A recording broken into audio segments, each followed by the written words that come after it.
What if I told you that Mount Rushmore, one of the great symbols of American freedom, may have been intended to signal white supremacy? The 60-foot sculpture took more than a decade to complete. Built with little oversight, its sculptor, Gutzon Borglum, used the monument as his personal playground. Originally intended for another location, he moved Rushmore to a sacred Sioux Indian site. And that was just the beginning of the controversy. I want to know what the truth is. It's time to decode Mount Rushmore. I'm Brad Meltzer. I've spent my life collecting stories, signs, symbols, and codes hidden in plain sight. Some have become the basis for my novels, but I've only scratched the surface. And now history's given me the resources to investigate the rest. This is Decoded.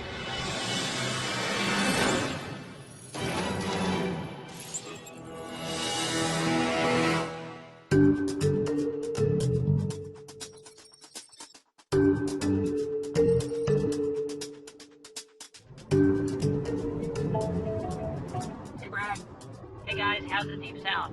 Well, it's a lot of road. Why are we in Texas? Because we're looking at one of the most iconic monuments in the United States, Mount Rushmore. Isn't that in South Dakota? Every good investigation has to start at the very beginning. So you guys are going to meet with someone whose grandfather was the sculptor. Oh, wow. Okay, so this person must be one of the most famous sculptors in the world. That's him, Gutzon Borglum. And in his time, he was known to presidents, to senators, and the most important people around the world. But his name has sort of been lost. It's not as well known today. And apparently, he was a complicated man. But, wow. I mean, this guy has to be a hero. What would be not popular about him? You know, there are plenty of people out there who now link Mount Rushmore with white supremacy. Oh, no. White supremacy on Mount Rushmore, but Abraham Lincoln's on it. I'm not saying I agree with it at all. But the theory's there, and it's our job to find out if it's true. Did he decide who is on Mount Rushmore? Did he decide on those 4 presidents? As far as I know, he decided the location, the size, the scale, and the 4 presidents. Why South Dakota is a great question, because I don't really know the answer exactly. People forget what it means. Today what we're going to find out is why those presidents, why that location, and what exactly does Rushmore stand for.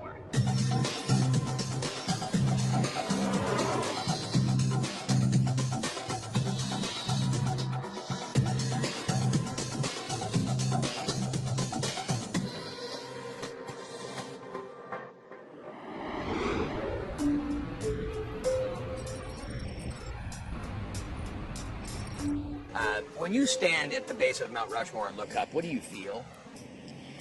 Well, I think I would quote my dad on that. Lincoln worked there the whole time, and he said many times, I've climbed over every damn inch of that mountain, and I still get goosebumps every time I look at it. And I think that's the way the family feels too. You can't look at it and not just be awed by the whole thing. Yeah. Work started on Rushmore in 1927. The idea was to promote tourism in South Dakota's Black Hills. It took 14 years to build a 6-story sculpture and required removing 450,000 tons of granite. In the original design, Jefferson was to the left of Washington, but unstable granite forced Borglum to blast it away and put him on the right. Lincoln's head was the most difficult to sculpt due to his beard. Roosevelt was last and had to be carved much deeper into the mountain to find suitable granite. The eyes are 11 feet wide, and all the noses are 20 feet tall, except George Washington's, whose is a full foot taller at 21. What does your family heritage tell you your grandfather was like? I think he was a very complex person, but very passionate. Everything that he got involved in, he sort of threw himself into wholeheartedly. But he certainly had a reputation for being combative and for being hard to work with in sudden circumstances. Seems like someone who can conceive of Mount Rushmore must have a giant ego. Yes, I think there's no doubt that he had a large ego and thought that he could do a lot of things and could do things better than most other people. Born in Idaho, Gutzon Borglum was the son of a doctor. After studying at Paris art schools, Borglum began winning national competitions, gaining fans like the Roosevelts, and taking on large-scale projects early in his career. Borglum was a colorful character, bold and charismatic. He was the type of guy who would walk into the White House and not think twice about it until the president asked what he was doing there. And that's when he'd reply, "I'm going to carve a giant head of you." Could you tell us a little bit about what you know of him as a person? Well, after my dad died in '86, I ended up with all the papers and letters and everything. So by the time I went through those for 15 years, I feel like I knew him pretty well. And there are certainly writings out there that show a lot of intolerance on his part at that time when he was there that are awful, that I hate reading, that was more anti-immigration, anti-Negro, anti-Semitic, all of that. And that used to really bother me.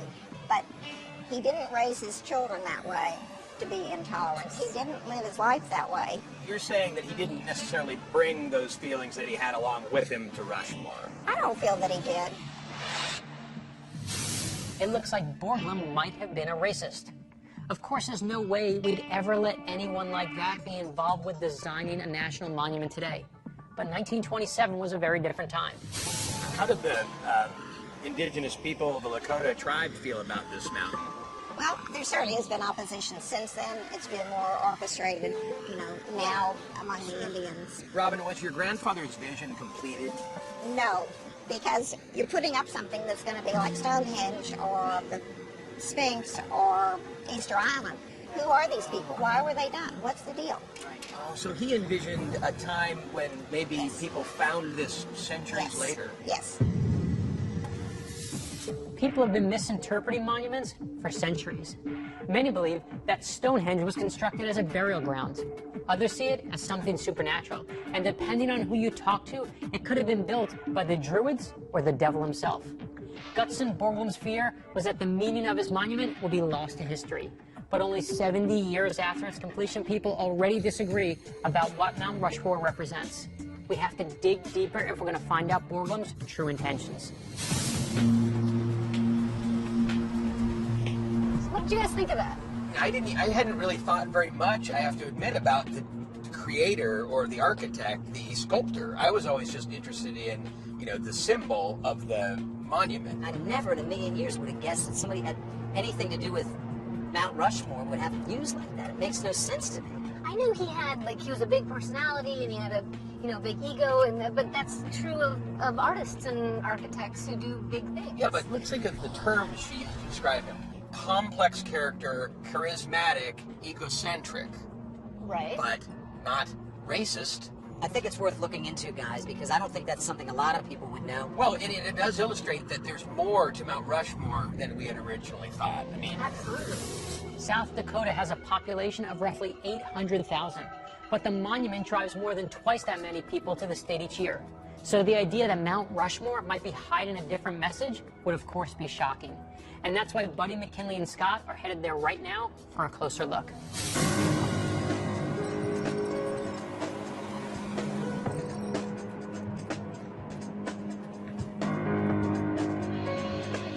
We're here. This is great. First time. We got a good day. I always wanted to come here, but it seemed a little bit off the beaten path. That's the reason they made it, right? So people Right. would come here. Well, it seems to be working. Yeah.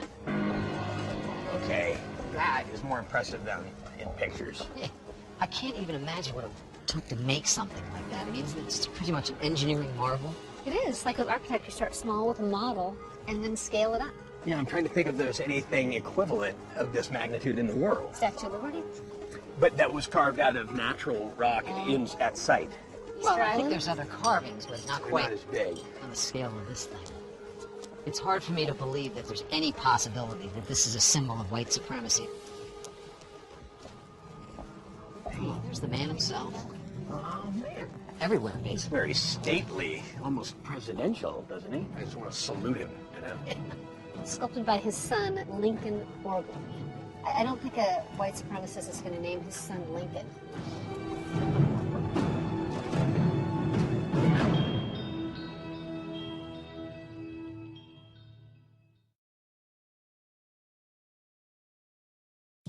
Most Americans see Mount Rushmore as a majestic national monument. but it's been plagued by protest and controversy since it was built. Mount Rushmore was discovered during an expedition to the Dakotas in 1885 by New York lawyer Charles E. Rushmore. When Rushmore asked what the beautiful mountain was called, the other members of his expedition suggested that they name it after him. The site was chosen years later by Borglum, and of approximately 400 men who worked to build Rushmore, only one is still alive, and we found him. Mr. Clifford, thanks so much for talking to us.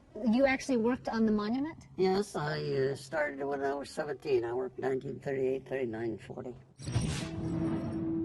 So is your name then on the list of the Rushmore workers? Well, it certainly is, because my wife Carolyn and I, we funded that plaque, and there's about 400 names on there. A lot of them have all passed away now, as far as I know. I'm the last one still living and worked on Mount Rushmore. Wow. And so what did you actually do on the monument? What was your role? Oh, I had a lot of different jobs. My first job up on top of the mountain was in the winch house. That's where we cranked the guys up and down that were working on the faces. And then everyone wanted to be a driller because it paid a little bit more money, so I started drilling. I did most of my drilling on Roosevelt work someone thinking. So what was the work conditions like? Back in those days, we were happy to have a job. When I first started, I got 50 cents an hour. When I worked in the winch house, I got 55. When I started drilling, I got 65 cents an hour. So did you meet Mr. Borglum? Oh, I met him many, many times. Of course, when he'd come up to the mountain, we always made sure that we were on the job working hard when he showed up, and he was a great guy to work for. Well, what was he like? What was his personality like? Well, Mr. Borglum, of course, was a very famous sculptor before he ever came to Mount Rushmore, so he knew what he was doing, and he wanted it done his way. That was the only way to do it. Well, we know he was a phenomenal artist. We've also heard some things about his beliefs about social issues and politics. Did you ever learn anything about that from knowing him? No, Mr. Borglum never talked to us about that. I rode back one day from our baseball tournament. It took us about 10 hours. I rode in the car with him, and he hardly said a word to me, but he was a great guy. Real conversationalist, huh? Well, when he was here at the mountain, he was talking about the mountain, not politics. Okay, but did he treat the workers with respect and dignity? Oh, of course he did. He was a great man. When you look up there now, what do you think? In my opinion, the greatest thing in the world. We were dedicated to the mountain. We saw the faces coming out. We knew that we were doing something very, very important. It looks like there's room for a fifth face up there. Was that ever a plan? There's going to be a fifth face up there. It's going to be mine in Your Washington. face? Yeah, that's All right. Not maybe Harriet Tubman or... No, mine. Susan B. Anthony? No, mine. I love this guy, and I'm casting the first official vote for Nick Clifford being Rushmore's fifth face. But Clifford spent his life sculpting Mount Rushmore, so I'm also not shocked that he's not going to give us any dirt on Borglum. In fact, we asked everyone and anyone who worked at Rushmore to talk to us about Borglum, but not one person was willing to go on camera. But there's one new lead that we found. She's well aware of her people's feelings about the monument and its real meaning.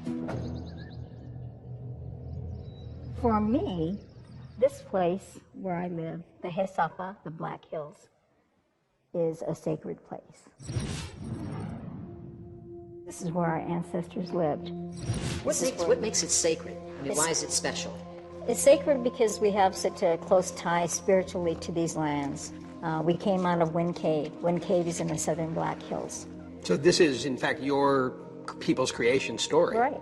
And when you say you came out of the land here, that is the story. You actually emerged from the land. We were born of this land, this sacred land.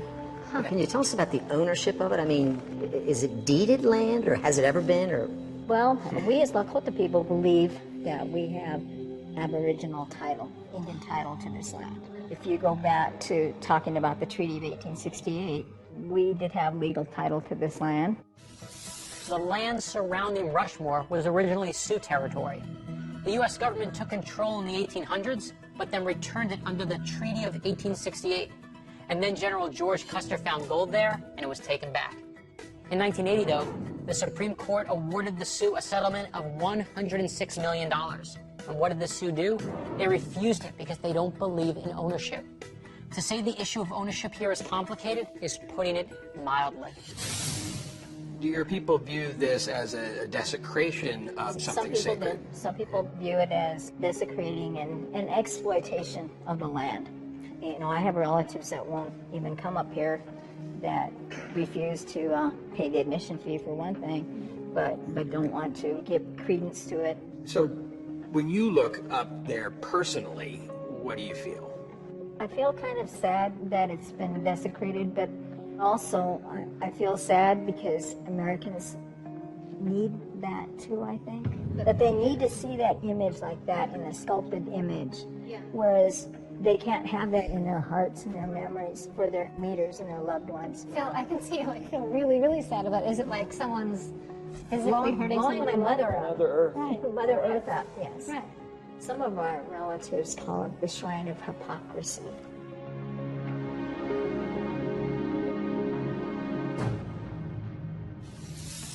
Rushmore's designer Gutzon Borglum is thought to be a white supremacist, and to find out the truth, Buddy, McKinley, and Scott are going to meet with someone who's lived in South Dakota even before the monument was built.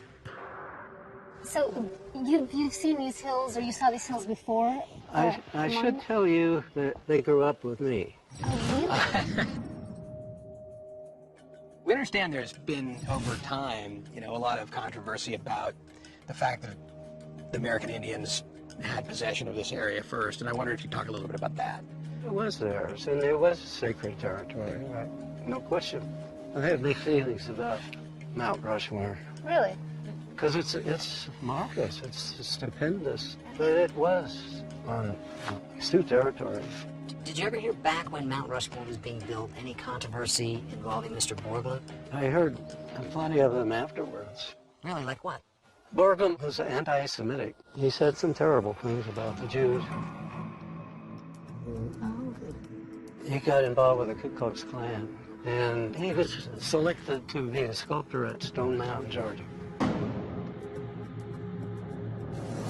The largest bas-relief in the world, Stone Mountain is a memorial for three major Confederate figures: Generals Robert E. Lee, Stonewall Jackson, and President Jefferson Davis.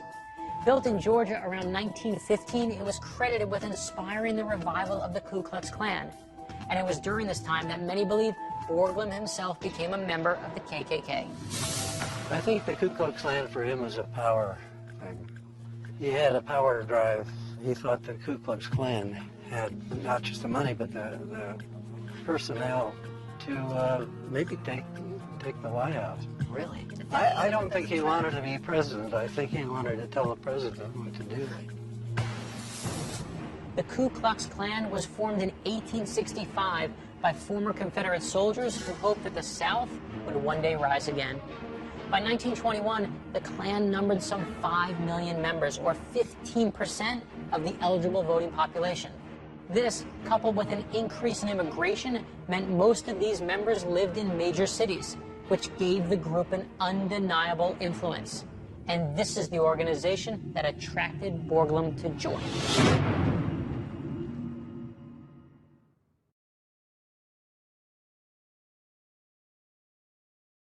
We've been investigating Mount Rushmore and its sculptor, Gutzon Borglum. And it's starting to look like Rushmore may not have been intended as a symbol of patriotism, but one of white supremacy. Hey, Brad, How's Rushmore? there are stories behind those faces. There always are. So after talking to Martin Lushai, do you have anything interesting to say? Yeah, Brad, Martin was really outspoken about Borglum and said that the guy was an anti-Semite. I mean, he came right out and said that. Yeah, and that's what was so shocking to me, Brad. I mean, we've seen pictures of Mount Rushmore. Lots of us have gone to visit it. But to think that the person behind it may have had those views and may have reflected those views in the monument, very disturbing. Yeah, my family, my mom had a name for anti-Semites. She called them. But again, sadly, it's like hearing Borglum was in the KKK. Back then, it was common for public figures to align themselves with the Klan for political reasons, even if they didn't necessarily agree with their viewpoints. So right now, instead of jumping to conclusions, let's try to get some real proof. I'm working on trying to get the KKK to actually come and talk with us. So in the meantime, why don't you try and find someone out there who might know more about Borglum? Okay.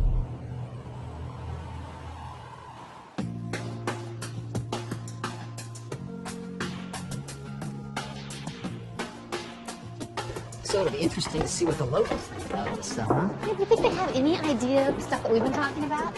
People who've been living here long term, you always go to the saloon. Always belly up to the bar. I'm sure what they think is probably what's the truth, right? Howdy. Hi, how you doing? Welcome to the Red Garter Saloon. We've been poking around Mount Rushmore, and we've been talking to experts and all sorts of people, and we're trying to get sort of the local perspective. Are you guys from around here? I was born and raised about 55 miles south of here, Hot Springs, South Dakota. Good, good. Because we've read things, we've heard things. We're trying to find out as much as we can about Borglum himself as a person, as a man, maybe what the local community thinks about him. Well, I'll tell you my personal opinion on the man is he's a patriot, he's a visionary, and an artist. And if he didn't have great determination, well, I don't think we'd have that mountain standing there today. Yeah, there's no denying that he's determined and somewhat of a genius, engineering genius. But we're wondering about his connections to the Ku Klux Klan. And Well, I'll tell you the truth, I've never heard anything about him being connected to the Ku Klux Klan my whole life. Really? Is that the first time you've heard that? That's the first time I've ever heard anybody mention him. You're Get serious? together. Absolutely. There's no local lore that says, man, the guy who created this monument actually was connected to the KKK. As far as I know, that's just nonsense. Well, I'm from here. Half of my family is native and the other half is European American, so we kind of have a unique viewpoint, I guess. And most of my native family would tell you that they think that Mount Rushmore is the largest piece of graffiti in America. So where do you fall personally if you've got American Indian connection and blood and European? How do you feel about it personally? Well, when I was younger, my viewpoint on it was how could any human being make something that God or the Creator made perfect in the first place any more perfect than it is? right, it's a little arrogant to go and Right. then change a masterpiece. Right. And I've heard rumors about, and you know, I can't say for sure, but that Gutzon Borglum was part of the Ku Klux Klan. And there's some mysterious Hall of Records place somewhere behind Mount Rushmore that is supposed to contain these documents either for the Ku Klux Klan or documents about him and the Ku Klux Klan. You ever been to Mount Rushmore? When you go there, you don't think that there's anything behind the faces, but there's actually an entranceway into the Hall of Records that's hidden behind Abe Lincoln's head. You can't see it from within the park, and very few photographs even exist, so not many people even know what the Hall of Records looks like. Does that make you look at Mount Rushmore in a different way? Well, again, you know, you hear rumors about these documents, and there's obviously the American documents and stuff in there, but is there documents pertaining to the Ku Klux Klan? It is intriguing. What is up there? Why can't I go up there? No question, there's a lot of speculation about Borglum and what he intended Mount Rushmore to be. And sometimes you have to go directly to the source if you want to find the answer.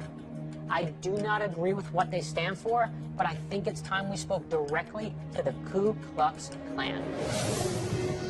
Okay, the key, I think, to getting some useful information out of this guy is making sure that no matter what he says or how offensive it is, don't let him see that you're offended by it. If he thinks that you're judging him in some fashion, usually they'll either clam up or they'll get overly aggressive. I prosecuted one of these guys a number of years ago, and with a lot of them, there's just a hair trigger, and if you cross it, it's just, everything's gonna change. Okay. I'm not worried about me, I'm worried about you. Really? You think I'll go ballistic? Well, did you notice who I was actually directing it to? You know, can I go crazy afterwards with you guys? Sure. Oh, yes, we expect you to.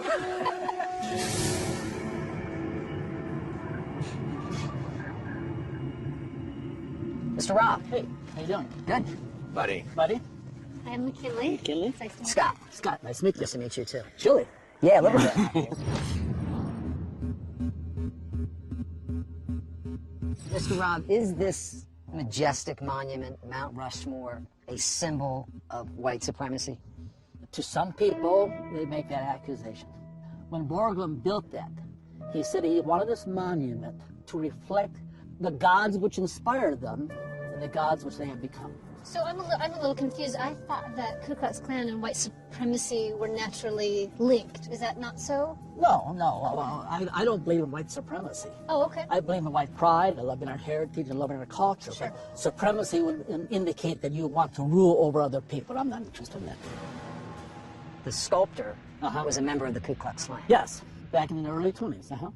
Well, you know what surprised me about this? When we had learned that Mr. Borglum was a member of Ku Klux Klan, that Abraham Lincoln would be one of the folks on this monument. Well, because people have a misconception. People find it surprising for me to say this, but if I was around and living in 1860, I probably would have joined the Union Army because I believe in the concept of the Union. I like the Union. I don't think Mr. Lincoln was an enemy of the South. I think he was just a defender of the Union. Right. And But you disagree with him signing the Emancipation Proclamation? well, I don't know that I even disagree with him on that. I don't believe in slavery. So when you look at this monument with pride, it's simply because the person who built it was a member of your organization, not because there's a meaning of it Correct. that brings out something about white supremacy to you. But let me ask you this, Joey. Would you tell us? I mean, you may not want us to know that you feel that way because it can certainly inflame people towards you. It can bring negative feelings towards you. I've done many interviews over the years, and you'll never find any statement I've ever made where I would ever indicate that I believe in white supremacy as it did. But Mr. Borglum never made any public statements that way either, but he did make many private statements that way. Would you be able to say the same thing? My private statements? Yes. Maybe not. Maybe not. Because I do feel that my people are a special people. But I don't have any objection if Jesse Jackson wants to feel that way about his people. It doesn't offend me in any way. If Al Sharpton or Louis Farrakhan or Marcus Garvey, if they have a special love for their people. So I don't see why there should be objection if I want to embrace a special love for my people. I guess the objection comes from the past. And are you able to defend some of the things that we know that have happened in the past that are attributed to your organization? What things? Lynchings, killings. How many lynchings have been in this country since the first pilgrims came? Well, one's more than enough. Okay. Approximately 5,000 documented lynchings since 1620. Well over 3,000 of those lynchings, okay, were actually on white people, okay. But lots of people have been lynched by common law juries, by vigilantes, and so on. And I wasn't there at every time, and I'm not responsible for the bad or the good that my forefathers did. I'm only responsible for the kind of person I am. Would you tell me what this mountain symbolizes to you personally? Well, I'm a person who loved our founding fathers. I love the struggles they went through. Mm-hmm. I love the concept of self-government, mm-hmm. and I think these men embody that. And so I feel a spiritual connection, and even perhaps you might say a blood connection with the history of our nation. For those fellows up here who were slaveholders, they weren't really embodying self-government for themselves, but certainly not for the human beings that they owned. It seems like self-government for just those folks that are your bloodline. It does seem that way, don't it? Yeah. You're okay with that. And I just want to make sure you're standing behind that. I believe geographical separation is best for all people. It's really hard to just stand there and listen to some of that stuff. But we knew we had to put aside our personal beliefs if we wanted to find out what Tom Robbins KKK knew about the Hall of Records. Is there any evidence or documentation of correspondence between Borglum and the KKK in the Hall of Records?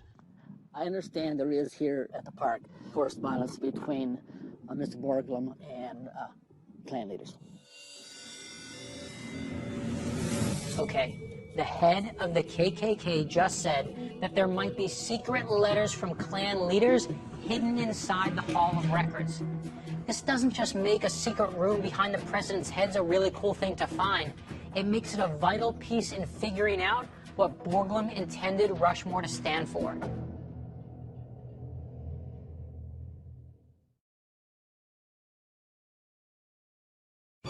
We've heard that Mount Rushmore contains messages of white supremacy, and that a hidden vault within the monument may contain actual correspondence between its sculptor and the KKK.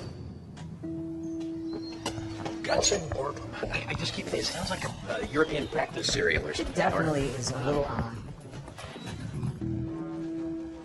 Oh, look at this. It's the eye. Oh, you did this. Here it is. Oh, your replica.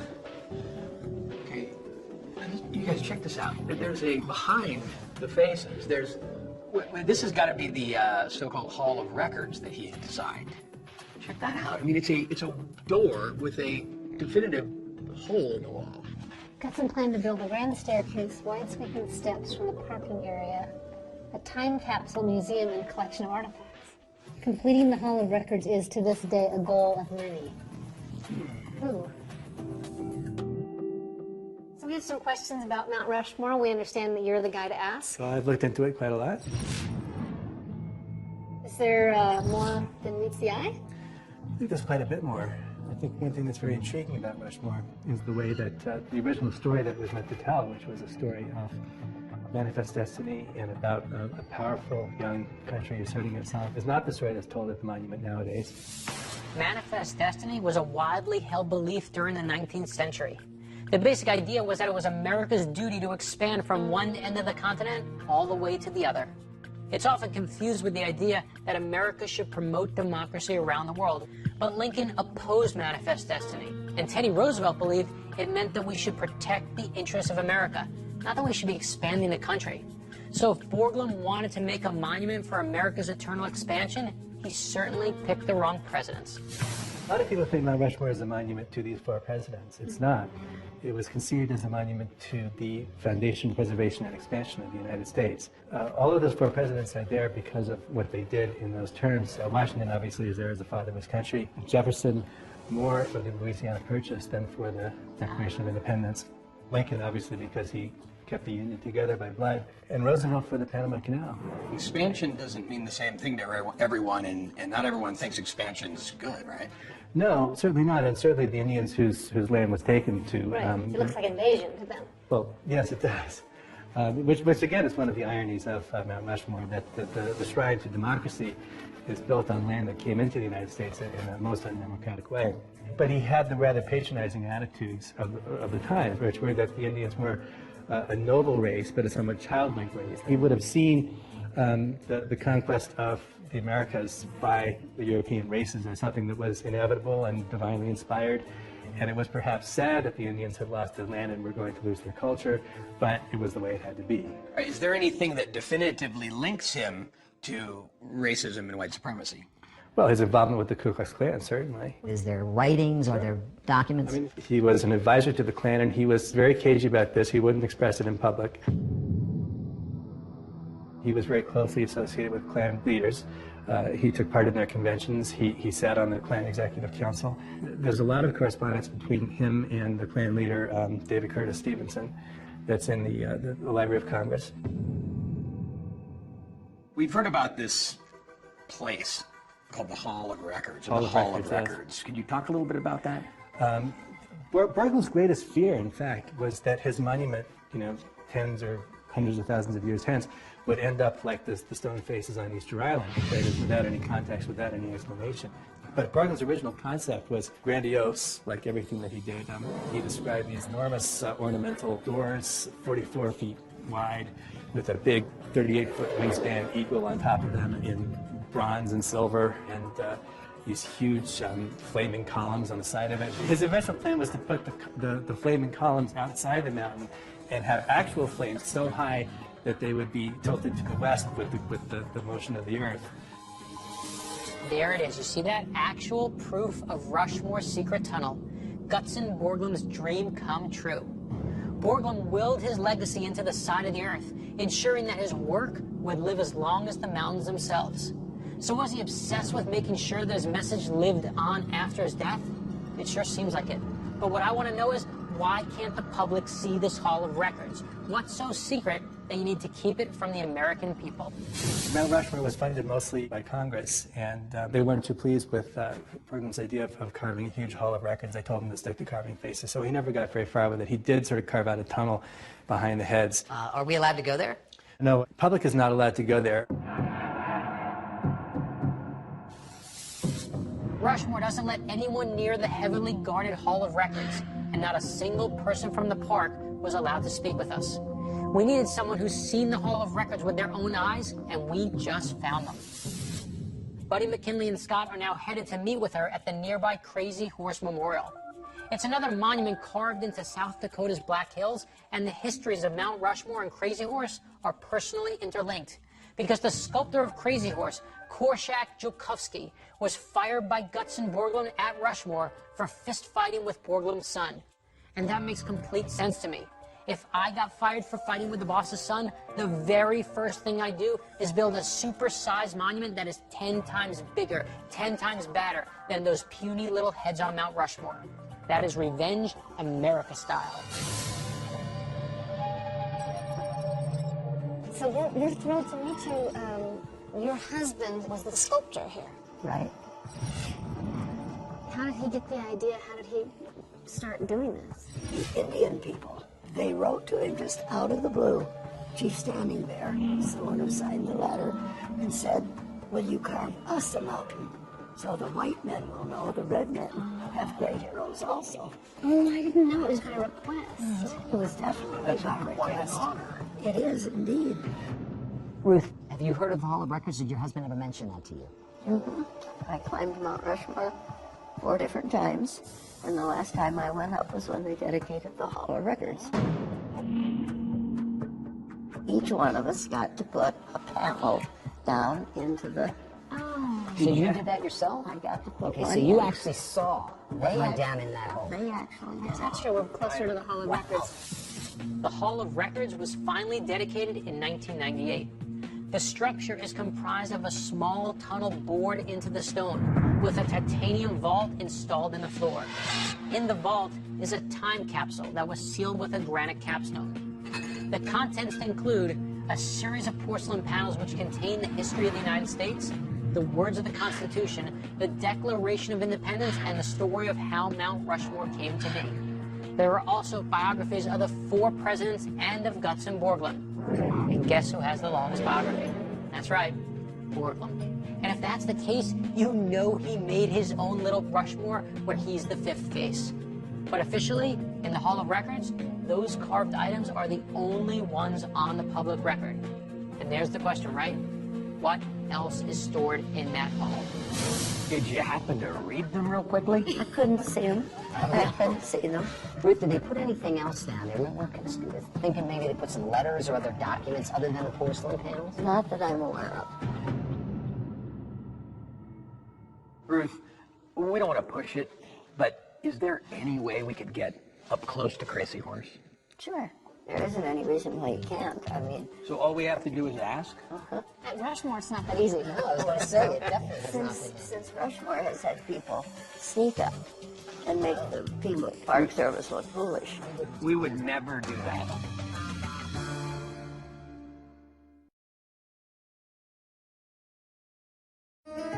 We've been looking into the possibility that Mount Rushmore might be a symbol of white supremacy. And now Buddy, McKinley, and Scott are at Crazy Horse, a monument that holds a very different message than that of Mount Rushmore. The Crazy Horse Memorial is enormous. In fact, the faces of all 4 of Mount Rushmore's presidents could easily fit inside the chief's 87-foot tall head. Each year, more than 1 million visitors come to see the monument to the great chief. And Buddy, McKinley, and Scott are about to get closer than they ever thought to Crazy Horse. Now look at here, right there. You know, it's so different here than at Mount Rushmore. I mean, they let you come right up. I know, it's amazing. I mean, there was just no hassle with it at all. We're here.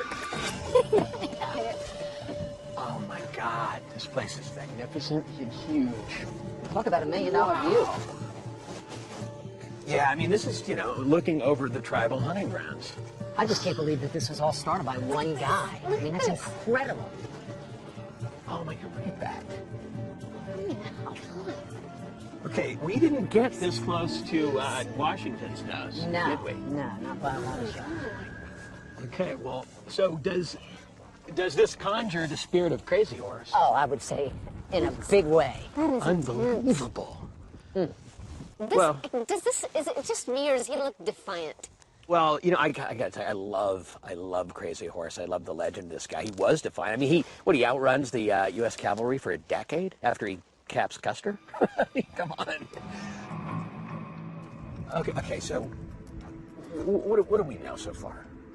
Well, we know how Mount Rushmore came to be. We know who built it.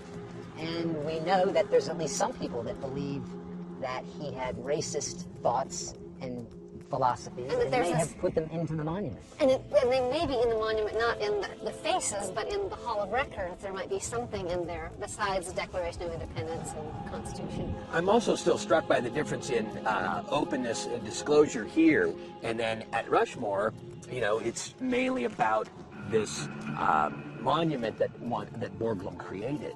Well, and more than that, let's spend a lot of money building a Hall of Records, or at least putting time capsules in there that no one's ever allowed to see. Yet. Yes. Our goal is to bring you the secrets that are hidden in plain sight. And nothing lives more in plain sight than Mount Rushmore. The man who sculpted it from the mountains of South Dakota was a member of the KKK and created it with an eye to a personal agenda. So, is Mount Rushmore really a symbol of white supremacy? This time, not everyone agrees. So does Mount Rushmore look the same as it did a few days ago to you guys? Not at all. Yeah. No, it doesn't. There's so much more about it I never knew. I mean, it's still the icon that it was in the past for me. It still brings out patriotic feelings in me very strongly. But knowing the whole story does make me look at it a little bit differently. As an engineer, I can't help but just really admire the work they did. But it does not inspire me with feelings of patriotism. You know, you look at Mount Rushmore and there's all this baggage you bring to it. And then as you start peeling away the layers and learning about the man who created it, learning about what our country was going through at that time, that it was being made, and then you start looking at, you know, where it is and what its purpose was, it gets much more complicated. I mean, Nick Clifford is one of the few people that we know that actually worked with Gutzon Borglum. And he said, I cannot say a bad word about this guy. I think he was a great person, a great man. So I got to put some stock in that. He didn't see Borglum interact with anybody but white guys. That's true. I mean, that's a good point, but I'm not sure that makes you a racist. Okay, well, our time's up. Is Mount Rushmore a symbol of white supremacy? I don't believe in any way, shape, or form that Mount Rushmore is a symbol of white supremacy. I think it's fascinating that the sculptor had those kinds of beliefs. It's something I did not know, and it's something I think the American people should know. I think that the Hall of Records is certainly mysterious, but I don't think there's anything in there that supports the fact that it's a symbol of white supremacy, so absolutely not. I'm afraid it is. You know, standing there talking with the guy from the KKK with Mount Rushmore behind us and him just being so pleased, I can't help but look at it and feel that it sends the wrong message. Yeah, I don't believe that Mount Rushmore is a symbol for white supremacy. You're wrong. I do believe that that Rushmore itself and the committees need to do a better job of telling the entire story. Back to McKinley's initial question, do we look at Mount Rushmore the same way? I have to say, no, I don't. And this always happens on these journeys that we go on. It's like, there's what I thought I knew, and then there's all of this stuff about history that is like, I had no idea. And that's what I love. Right. Well, I guess we all can agree to disagree on this one. Or you can just agree to agree with me. Not gonna happen. Well, let's keep moving. Sounds good. In building Mount Rushmore, Gutzon Borglum thought he could make a mountain be one thing to all people. But it already meant something to the Sioux. It then meant something different to the Klan, and of course, something entirely different for a new America seeing it for the very first time. Yet I don't care what anyone says. Yes, we now know where the secret room is behind the heads of Mount Rushmore, and we even know what's inside it. But for me, those four faces still only represent the best of our nation. Despite Borglum's success as a sculptor, he did fail at one thing: controlling the narrative of what the mountain was about. Because today it means something different to everyone who looks at it.